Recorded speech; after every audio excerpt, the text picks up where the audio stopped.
This is the last word, and I'm Marya Shakil. Day one of the second part of the budget session of Parliament, completely dominated by the South versus Centre face-off. In Lok Sabha, the Dravidian party from Tamil Nadu took on the Union Education Minister over the language row. The response was equally strong. In fact, Dharmendra Pradhan's words ended up offending the DMK. Kanimori has moved a privilege motion against Mr. Pradhan, even though he took back his words. In Rajya Sabha, it was the delimitation row. Leader of the House JP Nadda accused the DMK of creating a false impression that the government did not want to answer questions. He said the party was the one deflecting from a discussion. Before I bring in the guests, here's a lowdown on the war of words in Parliament. सदन का सबसे महत्वपूर्ण समय होता है. They are devouring the right of Tamil Nadu students. This is a death knell on cooperative federalism. Will it assure the Parliament that no state will face fund cuts for rejecting a policy not mandated by law? Now they have changed their stand. At one point of time, Tamil Nadu government has ready to sign an MOU with Government of India for accepting PMCD.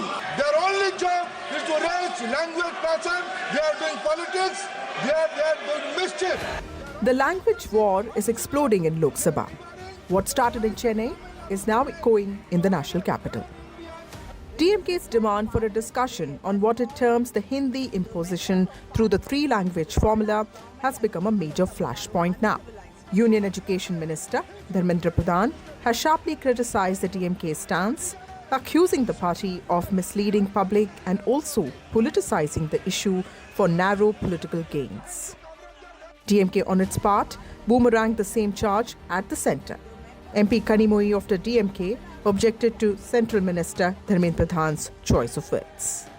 They are undemocratic, uncivilized.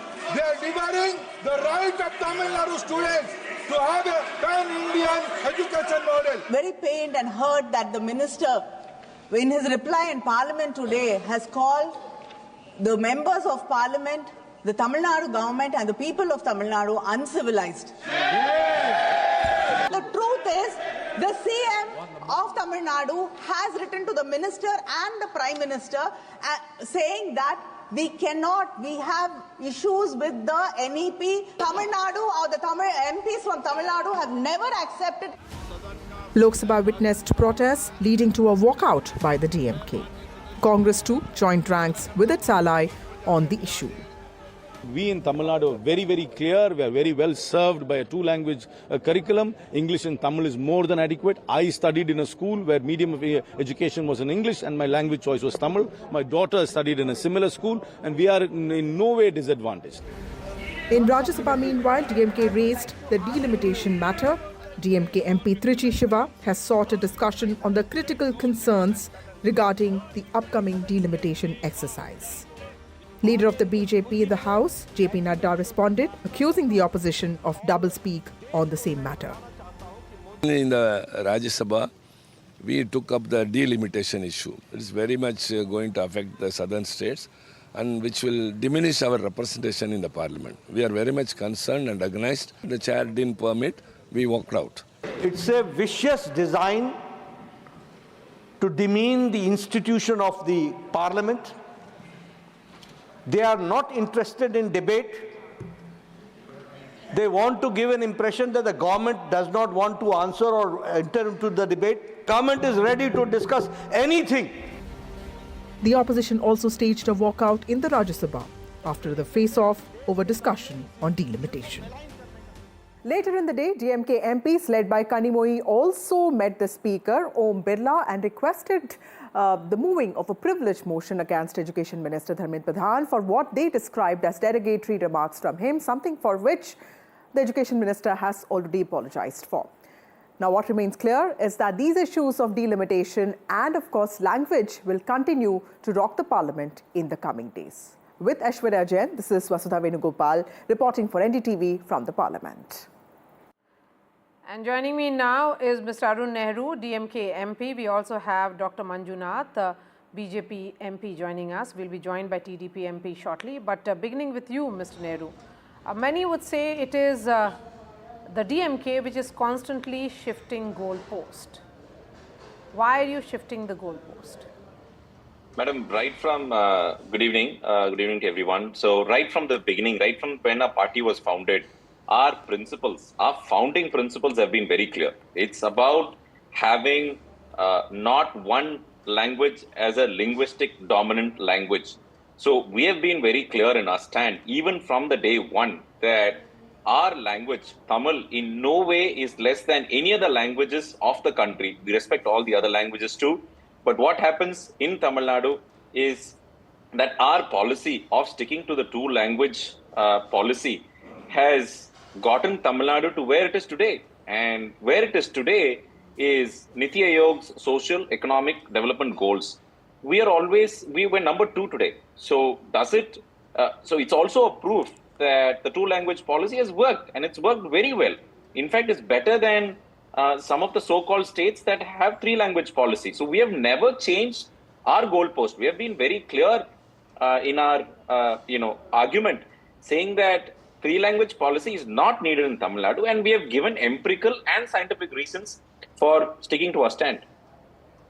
But the point that has been made by the Education Minister here, Mr. Nehru, was that you had agreed for a middle path, that you had agreed for the 3-language formula, and then you backed out. Keeping in mind that the elections are going to be held next year, and being at loggerheads with the centre is a politics which has earned electoral dividends through dividend parties. Ma'am, it can be coined out in any which way, because there are 2 years, elections are always there, and DMK has never shied away from elections at any given point of time, even during emergency or after emergency. So we have been very strong-willed in our opinion. And what the minister has said in the parliament is we have been also very clear, and our leader, Kanimali Madam, is also very clear that during the meeting, CM sir has also been very clear in the letter that is there in the public domain that we are not okay with the NEP in the current form. We want certain justifications and certain security for all the Tamil students in Tamil Nadu. So, minister coming out and saying that we agreed, I don't think is the right statement, or I think it's subversive of the current situation, which is that Tamil Nadu has never agreed to implement NEP and has been always vocal, meaning that in the current form, it is detrimental to the students of Tamil Nadu. That is our point. Manjunath, could the centre have navigated this better rather than taking a path of total confrontation? So actually, let me make it very clear. We love mother, we love and respect mother, motherland, and also the mother tongue. So actually, the issue of this 3-language formula is nothing new. It dates back to the days of late Madam Indira Gandhi. At that time also this issue has cropped up. See, actually, now there are, even in Tamil Nadu for that matter, there are Kendriya Vidyalayas where CBSE scheme is being followed. So there they have these 3 languages. Of course, Tamil, in non-Hindi states, the regional language is always there, whether it is Kannada in Karnataka, or Tamil in Tamil Nadu, or Malayalam in Kerala, or Telugu in Andhra Pradesh. So that the first mother tongue is always there. Then the second is English, then over and above is Hindi. See, this is what actually being practiced. Even in Tamil Nadu, there are already about 50 Kendriya Vidyalayas. And also another interesting thing is there are many central government institutions, public sector institutions like HAL, HMT, BEL, BEML, even in Karnataka. So in all those central government institutions, actually the Hindi teachers were actually appointed way back 20-25 years back. So see, we always, of course, nobody is taking away the regional language, mother tongue out of the equation of this 3-language formula. So we say a scholar.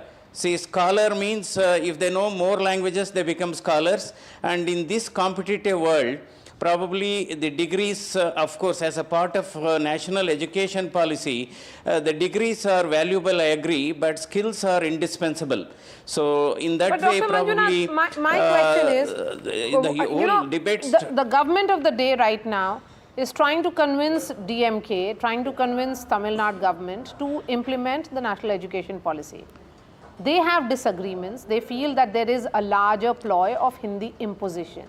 There has to be a manner in which it has to be, addressed rather than this path of total confrontation is my larger question here. Can it be addressed by taking the stakeholders on board? So actually, it should not be, thought that way actually, because these two continues to be there. The local Tamil language is always there. Even the government of Tamil Nadu has issued the direction even between those students studying in the state education institution between 8 to 10 standard should also study Tamil. So in that way, I think there should not be any scare on that issue, because the first whatever the existing two language formula is already there. Over and above, this is the third one. So probably it is probably that scare should not be there, because I think because now what is happening, world has become so large. Mr. Nehru, the larger question so is we need to know a little bit about the Hindi also. Yes. So, why create fear of another language? Why make it about Hindi imposition when the government says that there is no such move? And visibly it is not. There are a number of states which have implemented the national education policy, and they have a regional language as well. While there is nobody taking away Tamil from Tamil Nadu, but if there is a third language which is being seen as a language of mobility, a language which will ensure greater communication for students, then why should they be denied of it? Madam, I just wanted to clarify doctor's statement that in KV schools in Tamil Nadu, today you had to ask for Tamil to be taught, and you need 20 or more students in a particular section to be taught Tamil. So it's only Hindi and English even today in KV schools. And hence our suspicion of an Hindi imposition gets proved in tangential ways, number one. Number two, your question. Okay. We'll try and connect with Mr. Arun Nehru again. But the concerns, Dr. Manjunath, of the southern states, are you not fearing that there could be this sudden mobilization or consolidation as is being aimed at by Mr. M.K. Stalin? He has written to chief ministers of all 7 southern states, and he is hoping that all of them will come on board, particularly also in the issue of delimitation, something which was resonating in the upper house today. See, it is more a speculation, and it's out of proportion imagination, because actually what happens, even in Karnataka, we have nearly more than 75 Kendriya Vidyalayas, even Navodayas, where they, in addition to English, Hindi, and they study Kannada. So there is no way of really taking away the local regional language out of equation. So I think now time has come. It's all because the world is big and the world has become competitive. We need to know more languages because the 5 pillars of this national education policy is: one is access, ability, equity, affordability, and also accountability. Okay. And inclusivity is also part of this. Inclusivity in a very, very diverse country. How do you ensure inclusivity? So certainly, then? I think Yeah, actually, see what happens, I mean, in most of, even in most of the states, there are already many private schools which have adopted CBSE scheme. So CBSE schools, and under CBSE syllabus, there are already, they are studying 3 languages. One is local language, that is mother tongue. Second is English. Third is Hindi. I think in some states, even Sanskrit is optional. Okay, Mr. Arun Nehru, here is Dr. Manjunath talking about 5 pillars on which the national education policy is based, and if anything, it is fear mongering on the part of the DMK. So let's get the facts right, madam. Whatever global language that he's talking about, which is English, we're still way better than the national average. And hence, we are connected to the global trade and commerce much better than rest of the country. One. Number 2 is this 2-language policy has gotten us to rank number 2 in the Niti Aayog index, which means that we have done our part for the national development, socially and economically, and other parameters wise, we are better off. So our question is, why do you want to push us into a direction of learning a 3rd language that doesn't satisfy 2 very important things that any language can do? Number 1 is communication, and second is pursuit of knowledge. We are better off in the 2-language policy. And finally, give me an example of those states that follow NEP that can actually better Tamil Nadu, and we are ready to learn. What we are saying is we have a proven formula that is serving our Tamil students and helping them, integrate into the Indian economy and serve the global enterprise. So our question is being that NEP is not serving Tamil Nadu's interest well. What about delimitation? Mr. Manjunath, here is the question that has been raised by Tamil Nadu, Karnataka, Kerala, and also Telangana, that they fear that yes, their seats may go up, but it will not be proportionately in comparison to northern states. They will be punished if the delimitation exercise actually gets implemented in 2026.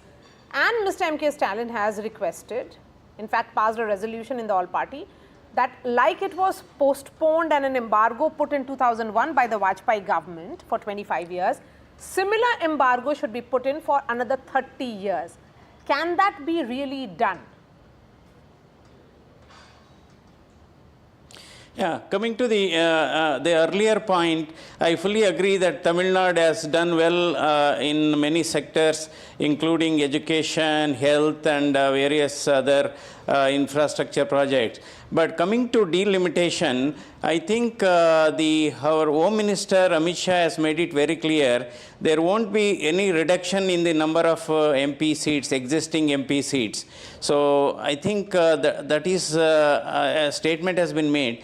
We fully endorse this particular thing. There should not be any reduction in the number of existing MP seats. Even if there is no reduction, the increase would not be proportionate to North Indian states. Because seats in, say, Uttar Pradesh or Bihar or in Madhya Pradesh or Maharashtra also will increase significantly because it's pro rata. But as far as southern states are concerned, they have managed their population control well, exercise well. They would be not benefiting out of that exercise. Yeah, although, see, certainly southern states have done well with respect to family planning. There is also, but even in southern state, there are some constituencies where, for you take my own constituency of Bangalore rural, it has nearly 30 lakh voters. So certainly it's likely to add some, because on an average, a parliamentary segment should have somewhere around 18 to 20 lakh voters. So wherever there is more than 20 lakh voters, so probably likely going by this formula, the number of seats is likely to increase down south also in some constituencies. Okay. Mr. Arun Nehru, coming to the question of delimitation, because that was an issue which resonated in the upper house. So clearly, you managed to completely hijack the narrative in the Lok Sabha and the Rajya Sabha today. The concern is that the delimitation exercise should not be put on hold for another 3 decades, because the value of vote is becoming disproportionate also in northern India. Are you not fearing that just as there are efforts being made by your Chief Minister for consolidation of and consensus of sorts among the southern states, similar counter consolidation can also happen on this side, on the northern sides, on the western side of India? Madam, that particular question of the vote weightage across different states, I think that perception itself is very wrong. See, what we are trying to do is we welcome the delimitation, but what we wanted to preserve is the proportional representation that's been there for so long. And for 30 years, you have set a goalpost for the previous delimitation. We have achieved population controls, we have achieved economic growth, we have achieved health parameters. And all of a sudden, this new government comes in and changes the goalpost to population, which is the inverse of the formula. So whatever we have achieved is actually going against the interest of Tamil Nadu. That being said, we are not against delimitation. We just want the same proportional representation. For example, the southern four states currently have 23.94% of the representation. And if they go ahead with the delimitation, it's going to get reduced to 19.45%. So the same question of the proportional representation, if it is being put to test, and if it's being agreed, by the proponent of that very same question, it means that the northern states will get 2 votes, whereas in the southern state will still get only 1 vote on a proportional basis. So what we are saying is, delimitation is fine, but maintain the proportionality. For example, if the same number of seats are maintained without proportion, Tamil Nadu might even get 60 seats, but UP will go to 160. So the same proportion would not matter. And our thought process from the opposition is it conveniently helps those states that are being ruled by the current ruling party. So irrespective of the ruling party, we still want our rights to be protected because those 4 states in the south contribute to 52% of India's GDP. 52. And so what you're saying is 52%, you work for 52%, but okay, I know I'll only give you 19% of the votes. That doesn't make sense because we work hard and you would want to be representative of the union. And we are trying very hard to be part of the union. But the other side of the equation tells us that, okay, you're not welcome to take part in the union, but you just keep working hard. We will come to that question 30 years later. That's not acceptable to us. Okay, will you respond to that? Dr. Manjunath? Actually, certainly this issue need to be further debated and cleared. Whatever the concerns that are there, that has to be properly communicated to the cross section of the society and across the nation. And so probably the same formula, there has to be uniformity. I agree with that. There has to be a uniformity, but what happens in Parliament tomorrow then, Mr. Nehru? Was it a one-day event, or is it something that will continue in both the houses? No, we want debate. In fact, that the reason why we met the speaker is to let him know that, we please want a debate in this very sensitive subject, irrespective of the politics, irrespective of the election cycle or not, because delimitation or no delimitation was decided 20 years ago. So they didn't decide that, DMK or not DMK will face the elections. So elections are independent of this question. The important issue is Tamil rights and Tamil people are being protected in a constitutional democracy. So that is exactly why we wanted to have a debate in this topic, and we have opened for debate also. Okay, so will the Treasury benches agree to a debate of this nature, Dr. Manjunath? It should be open because, if there are concerns being addressed by MPs, that concern has to be addressed rather than dismissed. No, actually, discussion is always better. Discussion is an exchange of thoughts and knowledge and clarifying some of the doubts. So we strongly believe in discussions. All right, Dr. Manjunath and Mr. Nehru, really appreciate your time. Thank you so much. We certainly hope that the Parliament takes up the discussion, what we saw play out on NDTV right now. That's all from me on this edition of The Last Word.